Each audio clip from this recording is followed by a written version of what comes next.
அப்போ கைஸ், அப்போ நான் இப்போ எங்க இருக்கேன்னா நம்மள கொடைக்கானல்ல உள்ள குணா குகை அந்த இதுல இருக்கேன். வெளியிலயும் கொஞ்சம் 2-3 இடத்துக்கு போனேன். அப்ப இங்க பயங்கர ஸ்மோக் கேட்டியலா. அப்ப ஸ்மோக் இருக்கிறதுனால என்னன்னா வியூ ஒன்று ஸ்மோக் ஃபுல்லா ஸ்மோக் உங்களுக்கு பார்த்தா தெரியும். அப்போ ஃபுல்லா ஸ்மோக். அப்ப அதனால நம்மளுக்கு வியூ அதை பார்க்க வேண்டிய விஷயங்கள் உனக்கு சரியா கிட்டல.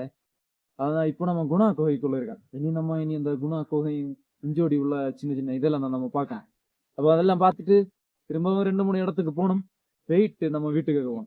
அதோட நம்ம வரும்போது ஸ்டார்டிங் 2-3 ஒரு இடத்துக்கு போயிருந்தோம். ஒரு சின்ன பிள்ளைங்க படிச்ச இடம். அப்ப அங்கேயும் நிறைய சின்ன பசங்க நல்ல கம்பெனியானாங்க. அப்போ அதெல்லாம் வச்சுதான் அப்போ நம்ம ஒரு வீடியோ வாட்டி இங்கேயும் வந்திருக்கோம். அப்புறம் கொடைக்கானல் இன்னும் எப்படியும் ராத்திரிக்குள்ள திரும்பும். அதோட எனக்கு இப்போ பயங்கர சரியான பசி கிட்டியா. நான் இதுவரை ஒன்றும் தின்னல. அப்போ எப்படி இனி 3 மணி ஆகணும்னு நினைக்கிறேன். அப்போ அதுவும் சாப்பிட்டுட்டு இங்க கொடைக்கான் இதை ஒன்று வன்மையா சுற்றி பார்த்துட்டு வீட்டுக்கு போனோம் கைஸ்.